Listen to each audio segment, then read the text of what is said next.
আসসালামু আলাইকুম। আশা করি ভালো আছো সবাই। ইকবাল সিদ্দিকী কলেজের পক্ষ থেকে অনলাইন ক্লাসে স্বাগত জানাচ্ছি। আমি আল আমিন, প্রভাষক হিসাব বিজ্ঞান। আজ আমি তোমাদের একাদশ ও দ্বাদশ শ্রেণীর হিসাব বিজ্ঞান দ্বিতীয় পত্রের দ্বিতীয় অধ্যায় অর্থাৎ অংশীদারি ব্যবসায়ের হিসাব থেকে কিছু ধারণা দিব। অংশীদারি ব্যবসায়ের হিসাব কি? অংশীদারি ব্যবসায়ের হিসাব নাম থেকেই বোঝা যাচ্ছে এখানে একাধিক মালিক থাকে, অর্থাৎ চুক্তি অনুযায়ী একটি ব্যবসায়ে একাধিক সদস্য মূলধন বিনিয়োগ করে এবং তাদের চুক্তি অনুযায়ী অন্যান্য শর্তাবলী লিপিবদ্ধ থাকে, সে অনুযায়ী তারা ব্যবসায় পরিচালনা করে। এখানে সদস্যদের মধ্যে সক্রিয় এবং নিষ্ক্রিয় সব ধরনের অংশীদারি থাকতে পারেন, তা চুক্তিতে উল্লেখ থাকবে। অংশীদারি ব্যবসায়ের হিসাব এর জন্য মূলত আমরা দুটি ছক নির্ধারণ করে থাকি অথবা দুটি ছক অনুযায়ী অঙ্কটি সম্পন্ন করি। এক্ষেত্রে প্রথমেই আসে লাভ লোকসান আবন্টন হিসাব। এর মাধ্যমে মূলত ব্যবসায়ের লাভ বা ক্ষতি নির্ধারণ করা হয়, অর্থাৎ মোট মুনাফা অথবা ক্ষতির অংশ নির্ণয় করা হয়। লাভ লোকসান আবন্টন হিসাবে দুটি দিক থাকে, একটি হলো ডেবিট পক্ষ অথবা ডেবিট দিক, অন্যটি হলো ক্রেডিট দিক। ডেবিট পাশে সাধারণত লাভ লোকসান আবন্টন হিসাবে যাবতীয় ব্যয় সমূহ লিপিবদ্ধ করা হয়। এখানে ব্যয়ের মধ্যে শুরুতে আমরা লিখতে পারি মূলধনের সুদ, অর্থাৎ অংশীদারগণ ব্যবসায় যে মূলধন বিনিয়োগ করে তার উপর তাদেরকে সুদ দিতে হয়। এই সুদ চুক্তি অনুযায়ী দেওয়া হয়, যত হারে দেওয়ার কথা ততটুকুই দিতে হবে, সেটি চুক্তিতে উল্লেখ থাকবে এবং যে কয়জন অংশীদার তাদের মধ্যে এটা বন্টন করা হবে। অংশীদারি ব্যবসায়ের লাভ লোকসান আবন্টন হিসেবে মূলধনের সুদের পরে আমরা সাধারণত উল্লেখ করি বেতন, অর্থাৎ এই ব্যবসায়ের চুক্তিতে যতটুকু বেতন যে অংশীদার পেয়ে থাকেন তা ওখানে উল্লেখ থাকবে, সেই অনুযায়ী অংশীদারি ব্যবসায়ের হিসাবে বেতন প্রদান করতে হবে, যা লাভ লোকসান আবন্টন হিসেবে ডেবিট পাশে আসে। এরপরে দেখো কমিশন। যদি এটি উল্লেখ থাকে কোনো অংশীদার 5% বা 10% হারে কমিশন পাবে, এই কমিশন সাধারণত প্রতিষ্ঠানে একটি লাভ দেয়া থাকে, নিট লাভ, এই লাভের উপর সাধারণত দেয়া থাকে। কখনো কখনো বলা থাকতে পারে বন্টনযোগ্য মুনাফার উপর কমিশন দিতে হবে, সেটি চুক্তি অনুযায়ী যা লেখা থাকে সেটার উপর কমিশন ধরতে হবে। এটার পরবর্তীতে বিস্তারিত আলোচনা আসবে। ঋণের সুদ। কোনো অংশীদার যদি প্রতিষ্ঠানকে ঋণ দেয় সেই ঋণের উপর তাদেরকে সুদ দিতে হয়। ঋণের সুদ এটিও একটি ব্যয়। এগুলো হচ্ছে নিয়মিত কিছু খরচ। এই খরচগুলো সাধারণত প্রায় প্রতি অঙ্কেই থাকে, সেটা চুক্তি অনুযায়ী যা থাকবে সেই ব্যয়গুলো আমরা ডেবিট পাশে লিখব। অন্যদিকে ক্রেডিট পাশে সাধারণত আয় থাকে, এর মধ্যে উত্তোলনের সুদ, পণ্য উত্তোলন যদি থাকে তবে পণ্য উত্তোলন লাভ লোকসান আবন্টন হিসেবে ক্রেডিট পাশে আসে। কিন্তু নগদ উত্তোলন যদি থাকে যার উপর সুদ ধরা হয়, সেই নগদ উত্তোলন লাভ লোকসান আবন্টনের ক্রেডিট পাশে আসবে না। কিন্তু পণ্য উত্তোলন যদি থাকে এটি আবন্টনের ক্রেডিট পাশে আসবে। এগুলো হচ্ছে নিয়মিত কিছু আয় ও ব্যয়ের উদাহরণ। এছাড়াও কিছু ব্যয় ও আয় আছে যেগুলো নিয়মিত না, সাধারণত অঙ্কে দেয়া থাকে এমন এন্ট্রি না, কখনো কখনো এই এন্ট্রিগুলো দেয়া থাকতে পারে। এগুলো অংশীদারদের মূলধন হিসাব, এই নাম ছাড়া লিখতে হবে। অর্থাৎ আমি যে নিয়মিত এন্ট্রিগুলো লিখছি প্রত্যেকটি এন্ট্রি লেখার আগেই খেয়াল করো অংশীদারদের মূলধন হিসাব অথবা চলতি হিসাব, অংশীদারদের মূলধন হিসাব অথবা চলতি হিসাব, অংশীদারদের মূলধন হিসাব অথবা চলতি হিসাব, এই কথাটি লিখতে হয়। কিছু এন্ট্রি আছে এগুলো অংশীদারদের মূলধন হিসাবে যায় না। আমি মূলত মূলধনের সুদ, বেতন, কমিশন, এই যে এন্ট্রিগুলো এগুলো কিন্তু পরবর্তী যে ধাপ অংশীদারদের মূলধন হিসাব সেখানে আসবে। এই কারণে এই এনসিগুলোর পূর্বে অংশীদারদের মূলধন হিসাব লিখতে হয়, অর্থাৎ ওই অঙ্কের নামটি লিখতে হয়। কিন্তু এই যে অনাদায়ী পাওনা কিংবা অনাদায়ী পাওনা সঞ্চিতি, সঞ্চিতি তহবিলে স্থানান্তর, বকেয়া খরচ, এটা প্রায় সময়ই থাকে, অগ্রিম প্রাপ্ত আয়, এগুলো মূলত মূলধন হিসেবে যাবে না। এই কারণে এর আগে অংশীদারদের মূলধন হিসাব লিখতে হয় না। অন্যদিকে ক্রেডিট পাশে অগ্রিম আয়, অগ্রিম খরচ, অনাদায়ী আয়সমূহ, এগুলো একই রকম অংশীদারদের মূলধন হিসেবে যাবে না বিধায় এর আগে অংশীদারদের মূলধন হিসাব লিখতে হয় না। কিন্তু উত্তোলনের সুদ, অংশীদারদের মূলধন হিসাব, নাকি বলে পণ্য উত্তোলন, এগুলোর পূর্বে অংশীদারদের মূলধন হিসাব লিখতে হবে, কারণ এই অংশগুলো অংশীদারদের মূলধন হিসেবে যাবে। এখন খেয়াল করো, ক্রেডিট পাশে মোট যত টাকা, এখান থেকে ডেবিট পাশের এই ব্যয়গুলো যোগ করে বিয়োগ করলে যে রেজাল্ট বের হয়, এটার নাম হচ্ছে মুনাফার অংশ অথবা বন্টনযোগ্য মুনাফার অংশ। এই বন্টনযোগ্য মুনাফাকে আমরা অঙ্কের মধ্যে যেভাবে চুক্তিতে উল্লেখ থাকবে, যে রেশিও বা অনুপাত দেয়া থাকবে, সেই অনুপাত অনুযায়ী তিনজনকে ভাগ করে দিব, এই টাকাকে ভাগ করে দিব। এইভাবে লাভ লোকসান আবন্টন হিসাব প্রস্তুত করতে হবে। এরপর দেখো পরবর্তী অংশ, অংশীদারদের মূলধন হিসাব। সাধারণত অঙ্কের শুরুতে অংশীদারি ব্যবসায়ের মূলধন দেওয়া থাকে, কোন অংশীদার কত টাকা মূলধন বিনিয়োগ করলো, এটাকে আমরা ক্রেডিট পাশে ব্যালেন্স বিডি হিসাব দিয়ে লিখব। এই অংশীদারদের মূলধন হিসেবের মধ্যে ডেবিট এবং ক্রেডিট দুটি অংশ থাকবে। ডেবিট পাশে সাধারণত লাভ লোকসান আবন্টন হিসেবের ক্রেডিট পাশে যে অংশগুলো ছিল এগুলো আসবে ডেবিট পাশে, যেমন উত্তোলনের সুদ, পণ্য উত্তোলন, ক্ষতির অংশ যদি বের হয় তবে। আবার লাভ লোকসান আবন্টন হিসেবে ডেবিট পাশে যে অংশগুলো ছিল সেগুলো আসবে ক্রেডিট পাশে, যেমন মূলধনের সুদ, বেতন, কমিশন, মুনাফার অংশ ইত্যাদি। তার আগে এগুলো হচ্ছে লাভ লোকসান আবন্টন হিসেবে অংশগুলো। এছাড়া শুরুতেই আমি ক্রেডিট পাশে অংশীদারদের মূলধন হিসাবকে ব্যালেন্স বিডি হিসাব দিয়ে লিখব, আর ডেবিট পাশে উত্তোলন হিসাবকে, যা নগদ উত্তোলন ছিল, সেটাকে ডেবিট পাশে লিখতে হবে। যে কয়জন সদস্য তাদের মধ্যে প্রতি ঘরে লিখতে হবে। এটা একটা মূলত খতিয়ান, অংশীদারদের মূলধন হিসেবের খতিয়ান। এরপর দেখো আবন্টন হিসেবে ক্রেডিট পাশে যে এন্ট্রিগুলো ছিল, আমি ওই এন্ট্রির জন্য ওই অঙ্কের নাম লাভ লোকসান আবন্টন হিসাব, একবারই তারিখ হবে ডিসেম্বরের 31, লাভ লোকসান আবন্টন হিসাব লিখে সেই এন্ট্রিগুলো সব লিখতে হবে। উত্তোলনের সুদ, পণ্য উত্তোলন, যার যতটুকু অংশ ছিল। একইভাবে লাভ লোকসান আবন্টনের ডেবিট পাশে যে এন্ট্রিগুলো ছিল এগুলোর জন্য লাভ লোকসান আবন্টন হিসাব এখানে হেডলাইন দিয়ে এখানে ডেবিট পাশে এন্ট্রিগুলো লিখতে হবে, মূলধনের সুদ, বেতন, কমিশন, মুনাফার অংশ ইত্যাদি। এইভাবে লিখে নগদান বইতে আমরা যেমন ব্যালেন্স সিডি ও বিডি নির্ণয় করি, ঠিক একই রকম ব্যালেন্স সিডি আমরা নির্ণয় করব, যা পরবর্তীতে ব্যালেন্স বিডি হিসেবে দেখাতে হবে। আমার মনে হয় এখানে দেখানোর তেমন কিছুই নেই। এখানে একটা বিষয় খেয়াল করার মতো, সেটি হলো ওইখানে লাভ লোকসান আবন্টন হিসেবে গিয়েছে কিন্তু এখানে আসেনি। খেয়াল করো একটি জিনিস আছে, কোনটি সেটি?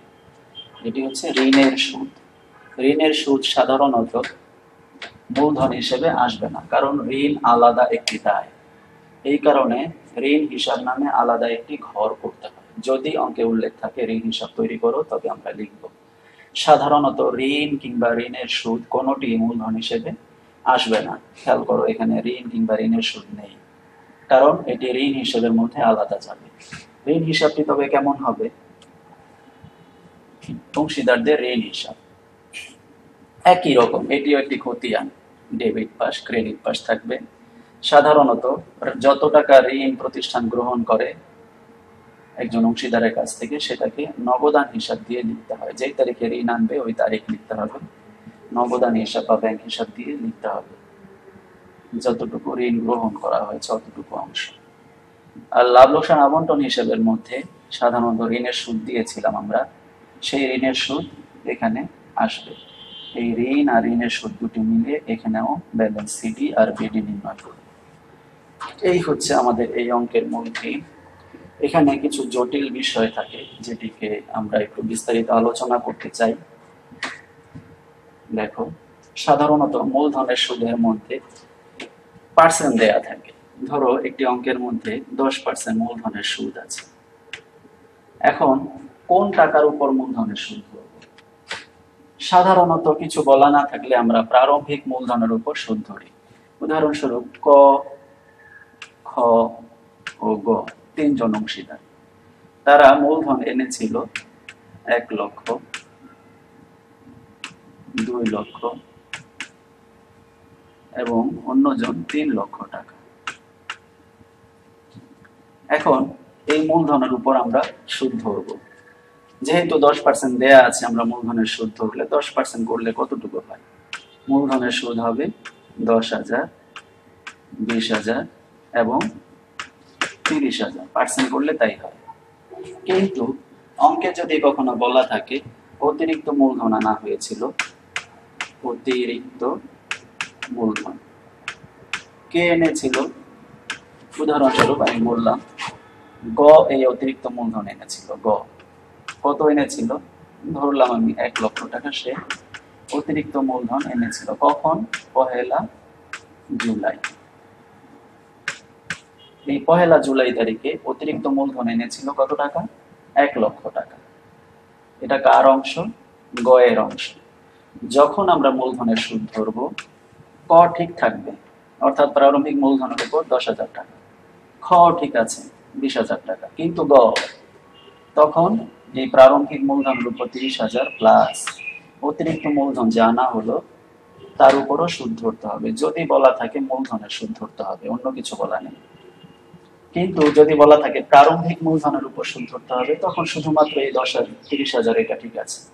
কিন্তু যদি বলা থাকে মূলধনের উপর সুদ ধরতে হবে, তখন প্রারম্ভিক মূলধনের উপর তো ধরবই, এই যে অতিরিক্ত মূলধন আনা হয়েছে এটার উপর 10% ধরতে হবে। যেহেতু বছরের মাঝামাঝি সময়ে আনা হয়েছে, সেই হিসেবে বছর অর্ধেকটা সুদ ধরতে হবে, অর্থাৎ 12 দ্বারা ভাগ, 2 দ্বারা 6 দ্বারা গুণ।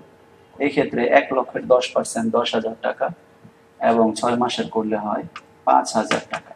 অর্থাৎ এই গয়ে অতিরিক্ত মূলধন হবে মোট 35,000 টাকা। আমার মনে হয় তোমরা বুঝতে পেরেছ। অর্থাৎ মূলধনের সুদ ধরার সময় কখনো যদি অতিরিক্ত মূলধন দেয়া থাকে আর সুদের হার বলা থাকে মূলধনের উপর ধরতে হবে, তখন অতিরিক্ত মূলধনের উপরও সুদটা ধরতে হবে তারিখ অনুযায়ী। এবং মূলধনের সুদ লেখার সময় ওই সদস্যের সম্পূর্ণ অর্থ লিখতে হবে, অর্থাৎ মূলধন অতিরিক্ত মূলধনের উপর সহ। কখনো কখনো এই মূলধনের সুদ এমন ভাবে বলা থাকে যে এটি ব্যবসায়ের প্রারম্ভিক মোট মূলধনের উপর সুদ ধরতে হবে। উদাহরণস্বরূপ এখানে ক, খ, গ, এখানে লেখা আছে ক মূলধনের সুদ পাবে, মূলধনের সুদ পাবে কতটুকু? ব্যবসায়ের মোট প্রারম্ভিক মূলধনের উপর, আর কিছু বলা নেই। তাহলে ব্যবসায়ের মোট প্রারম্ভিক মূলধন কত? খেয়াল করো, 1 লক্ষ, 2 লক্ষ, 3 লক্ষ, আরো 3 লক্ষ। তাহলে মোট প্রারম্ভিক মূলধন হলো 6 লক্ষ। এইটার উপর সুদ পাবে শুধু ক, এটাই চুক্তিতে উল্লেখ আছে। সেই ক্ষেত্রে আমরা মূলধনের সুদ ধরবো মোট প্রারম্ভিক মূলধনের উপর, অর্থাৎ 6 লক্ষ টাকার উপর 10,000 টাকা, অর্থাৎ 60,000 টাকা। এই জন্য এখানে যত্নের সহিত খেয়াল করতে হবে যেটা মূলধনের সুদ কিসের উপর ধরতে বলেছে, ব্যবসায়ের মোট প্রারম্ভিক মূলধনের উপর, নাকি শুধু মূলধনের উপর, নাকি এমনিতে বলা আছে প্রারম্ভিক মূলধনের উপর।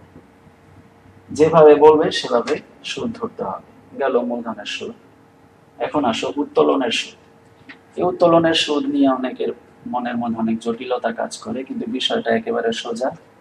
উত্তোলনের সুদ যদি কিছুই বলা না থাকে, শুধু পার্সেন্ট দেয়া থাকে, 5% সুদ ধরতে হবে অথবা 10% সুদ ধরতে হবে।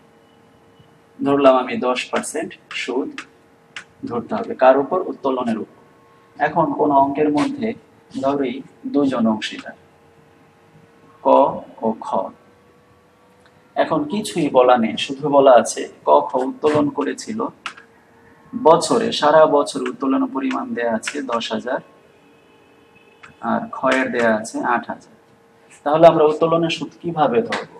ইজিলি 10% ধরার কথা, কিন্তু উত্তোলনের সুদের নিয়ম হলো সাধারণত এগুলা আস্তে আস্তে উত্তোলন করে বিধায় অংশীদারি চুক্তি অনুযায়ী বা আইন অনুযায়ী সাধারণত 6 মাসে ধরতে হয়। এই জন্য 10,000 টাকার উপর 10% করে ভাগ 12 গুণ 6, অর্থাৎ 500 টাকা সুদ হবে।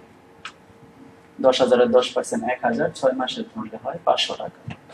এটিও তাই, 10% ভাগ 12 গুণ 6, 400 টাকা। অর্থাৎ উত্তোলনের সুদ যদি পরিমাণ উল্লেখ না থাকে, অর্থাৎ কত মাসের উপর ধরতে হবে কিছুই বলা না থাকলে, সারা বছরের মোট উত্তোলনের উপর পার্সেন্ট করে 6 মাসে ধরতে হবে। এটি হলো নিয়ম অথবা অংশীদারি আইনে উল্লেখ আছে। তাহলে আমরা একটা জিনিস পেলাম, সেটি হলো যদি কিছু বলা না থাকে তখন 6 মাসের সুদ ধরতে হয়। কয় মাস? 6 মাস। যদি এমন বলা থাকে প্রতি মাসের শুরুতে উত্তোলন,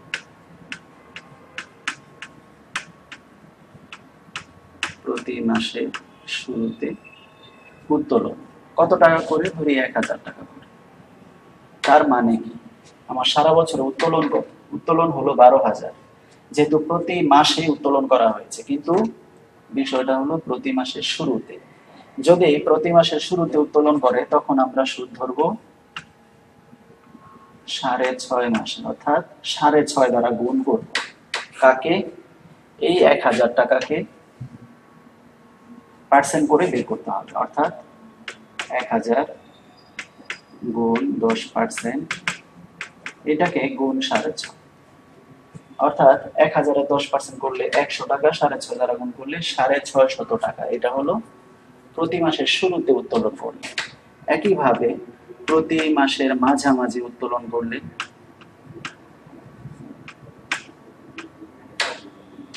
ধরি একই পরিমাণ টাকা 1,000 টাকা, তখন কিন্তু 6 মাসের সুদ হবে। তখন 6 মাসের কত হবে? কাজ করলে 600 হবে। একই রকম প্রতি মাসের শেষে যদি উত্তোলন করে, উত্তোলনের পরিমাণ কিন্তু সমান, অর্থাৎ বছর শেষে যদি আমি বলি উত্তোলনের পরিমাণ কত, সবগুলোই 12 দ্বারা গুণ হবে, কিন্তু উত্তোলনের সুদ নির্ণয়ের সময় এটা হবে 5.5 দ্বারা গুণ হবে। সেই হিসেবে উত্তোলনের সুদ হবে 550 টাকা। যদি বলা হয় প্রতি 2 মাস পর পর, 2 মাস পর পর কত করে উত্তোলন? এই 1,000 টাকা করে ধরলাম। সেই ক্ষেত্রে 2 মাস পর পর যদি উত্তোলন করে তখন 2.5 দ্বারা গুণ করতে হয়, অর্থাৎ 2.5 দ্বারা গুণ করতে হয়।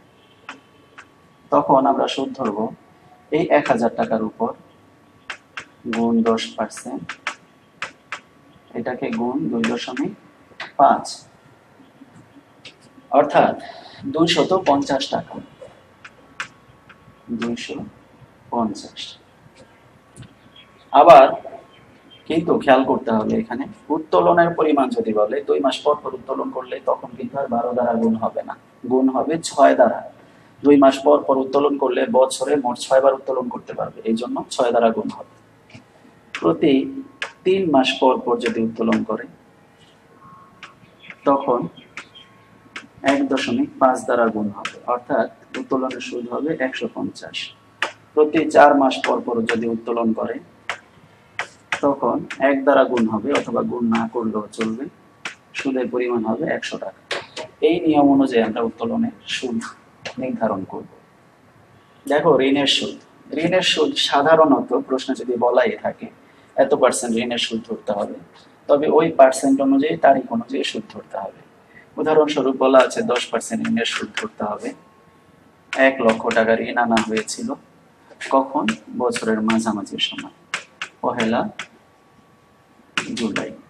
তাহলে ঋণের সুদ হবে 1 লক্ষ গুণ 10% ভাগ 12 গুণ 6, অর্থাৎ এটা হবে 5,000 টাকা।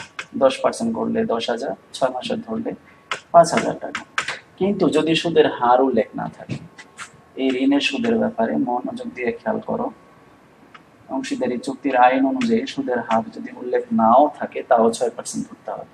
অর্থাৎ এখানে যদি 10% উল্লেখ না থাকতো তাও আমরা সুদ ধরতাম। কিভাবে ধরতাম? তখন এখানে 10% না হয়ে 6% হতো। অর্থাৎ পার্সেন্ট না থাকলেও অংশীদারি ঋণের সুদের ক্ষেত্রে অবশ্যই 6% সুদ ধরতে হবে। বেতন, বেতনের ব্যাপারে দুইটা বিষয় লক্ষণীয়। একটি হচ্ছে লাভ লোকসান আবন্টন হিসেবে এটি ডেবিট পাশে যায় এবং মূলধন হিসেবে ক্রেডিট পাশে যায়। বেতন যদি অঙ্কের মধ্যে বলা থাকে বেতন ডেবিট করা হয়েছে,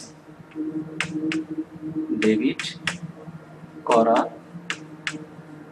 হয়েছে বা চার্জ করা হয়েছে, ডেবিট করা হয়েছে বা চার্জ করা হয়েছে, তখন এটি আবন্টনে যাবে না, কিন্তু অংশীদারদের মূলধন হিসেবে যাবে।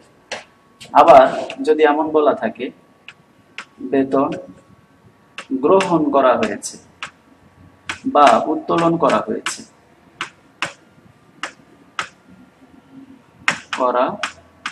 হয়েছে, তখন ঠিক তার বিপরীত, অর্থাৎ এটি আবন্টনে যাবে কিন্তু মূলধন হিসেবে মূলধনে যাবে না। কোন অঙ্কের মধ্যে যদি দুটি কথাই লেখা থাকে ডেবিটও করা হয়েছে আবার উত্তোলনও করা হয়েছে তবে কোথাও যাবে না, কিন্তু এক একটা কথার কাজ হলো এক জায়গায়। ডেবিট করা হলে আবন্টনে যাবে না, নগদে গ্রহণ করলে বা উত্তোলন করলে মূলধন হিসেবে আসবে না।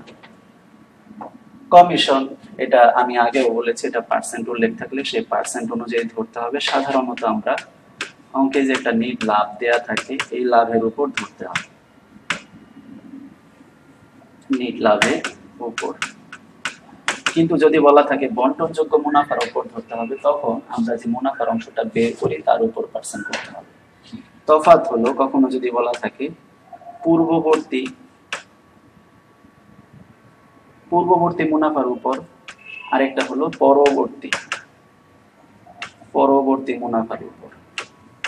পূর্ববর্তী বললে সরাসরি পার্সেন্ট করতে হবে, যদি পরবর্তী বলে তখন 105 দ্বারা ভাগ 5 দ্বারা গুণ।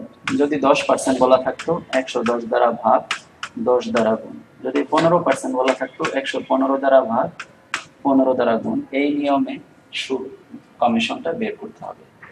আমার মনে হয় এই অঙ্কের জটিল বিষয়গুলো এখানে দেখানো হয়েছে, তোমরা বাড়িতে এই বিষয় নিয়ে আরো চর্চা করবে এই আশা ব্যক্ত করে আজকের মতো এখানে বিদায় নিচ্ছি।